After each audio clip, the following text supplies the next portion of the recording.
Hello everyone, यहाँ पर एक सर का कमेंट आ रहा था। स्काई सिंह इनका नाम है और इनको जीएसएल के एनालिसिस चाहिए थे, तो इसके एनालिसिस देख लेते हैं। यहाँ पर आप देखोगे जीएसएल कैसा चलता है, क्या चलता है, वो मोमेंटम समझते हैं।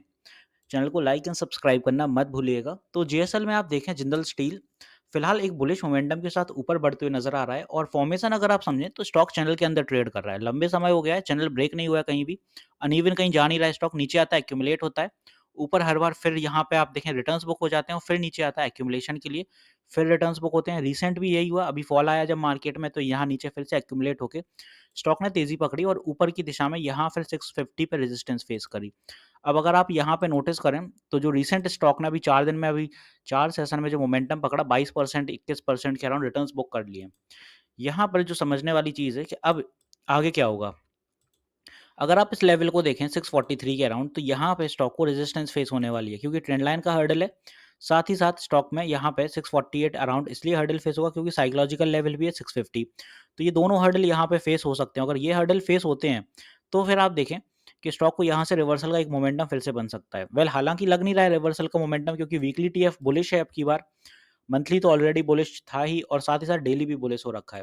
तो अब चांस ज़्यादा बन रहे हैं कि स्टॉक यहाँ से ब्रेकआउट दे सकता है क्योंकि स्टॉक के जब यहाँ नतीजे आए थे तो थोड़े नतीजे बिगड़े रहे थे।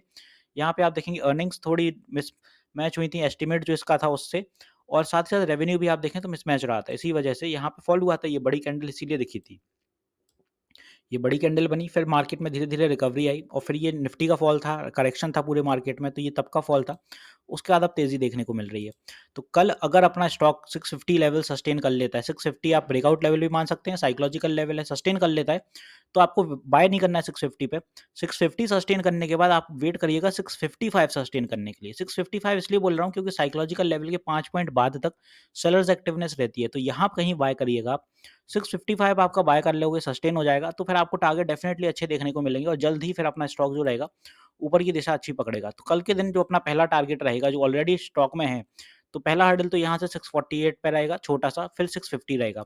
3% में अपना स्टॉक 650 के अराउंड पहुँच जाएगा और आपका जो बाइंग मोमेंटम रहेगा वो 655 रहेगा, तो 3.5% का वेट कर लीजिए, इतना आप मूव आ जाए क्योंकि यहाँ पे जो रहेगा फिर सपोर्ट बन जाएगा आपका ट्रेंड लाइन के ऊपर, और ट्रेंड लाइन के ऊपर सपोर्ट बनना ये होता है कि स्टॉक अब एक स्ट्रॉन्ग मोमेंटम बना लिया है स्टॉक ने कहीं न कहीं और ऊपर की दिशा ज़रूर पकड़ेगा। तो ये अपना सपोर्ट बन जाएगा जैसे ही, तो यहाँ से फिर स्टॉक अच्छा चलेगा और फिर जो टारगेट रहेगा ऊपर की दिशा में अपना वो रहेगा फिर पहला 675।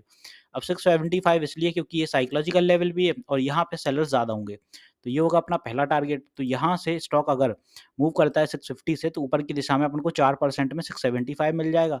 675 के बाद जो नेक्स्ट टारगेट अपना ऊपर की दिशा में ही होगा वो होगा 688 के अराउंड यहाँ पे, और फिर जो अपना बड़ा टारगेट आएगा 700 का, वो एक क्योंकि साइकोलॉजिकल लेवल है तो ऑब्वियसली फिर से सेलर्स होंगे। तो ये ऐसे चलने वाला है। बस यहाँ पे आपको जो समझदारी का काम करना है कि स्टॉक में आप देखें तो 11% का आपको आंकड़ा मिलेगा 700 तक, 10 से 11%। अब जो समझदारी की बात मैं कर रहा था, वो ये कि स्टॉक में यहाँ से रिवर्सल बहुत आए हैं ट्रेंड लाइन पे। पहले भी देखें कितने ट्रेंड लाइन पे रिवर्सल्स बने हैं। एक रिवर्सल यहाँ से बनता हुआ नज़र आया, दूसरा यहाँ पे बना, 2 या 3 रिवर्सल हुए यहाँ पे, फिर यहाँ पर भी हुए। तो ये 2-3 रिवर्सल जो हुए हैं, ये साथ ही साथ इसलिए हुए क्योंकि ट्रेंड लाइन का हर्डल है। तो अगर यहाँ पे ट्रेंड लाइन का हर्डल हो रहा है, तो फिर आप देखें, इसीलिए मैं बोल रहा हूँ 655 ब्रेकआउट लेवल रखिए, 650 पे ब्रेकआउट होगा, 655 पे आप बाय करिएगा ऊपर की दिशा में। तो अगर यहाँ पे मोमेंटम बिगड़ता है, तो ये कैंडल्स कुछ ऐसी बनती रहेंगी यहाँ पे। इसी साइड में, और यहाँ पे अगर नहीं हो रहा है ब्रेकआउट तो ये ब्रेकडाउन होगा, और ब्रेकडाउन होगा तो फिर धीरे-धीरे नीचे आएगा, तो फिर आप यहाँ कहीं बाय करिए। इसीलिए मैं बोल रहा हूँ यहाँ थोड़ी समझदारी दिखाइएगा बाय करने से पहले। तो होपफुली अब आपको क्लियर हो गया होगा क्या कैसा मोमेंटम रहेगा। सपोर्ट की बात और कर लेते हैं, सपोर्ट कहाँ रहेगा स्टॉक में। अगर बाय एनी मीन्स अनस्टेबल होता है कल मार्केट, तो ये अपना पहला सपोर्ट जो यहाँ से गिरने पे बढ़ेगा, वो बढ़ेगा 620 के आस-पास, यहाँ कहीं। वैसे 625 साइकोलॉजिकल लेवल है बट वो थोड़े बहुत करीब हैगा इसलिए। तो अगर नीचे जो बड़ा सपोर्ट है वो 620 के आस-पास ही रहेगा। इसके बाद जो फिर अपना नेक्स्ट सपोर्ट रहेगा इसी लाइन में, वो 610 और 605 के आसपास यहाँ कहीं पड़ेगा। 2 ही सपोर्ट सफिशिएंट है क्योंकि ये 600 का लेवल यहाँ आ ही जाता है, तो साइकोलॉजिकल लेवल है, यहाँ डेफिनिटली बायर्स होंगे, तो पंप अपने आप आएगा बाय। इसीलिए यहाँ पे समझदारी दिखाइएगा, ये 2 सपोर्ट हो गए अपने और ऊपर के लिए ये 3 से 4 रेजिस्टेंस। जो बाइंग लेवल है 655 के बाद ही रखिएगा। तो वीडियो यहीं तक रखते हैं, मिलते हैं नेक्स्ट वीडियो में। This is me Shubham Yadav signing off.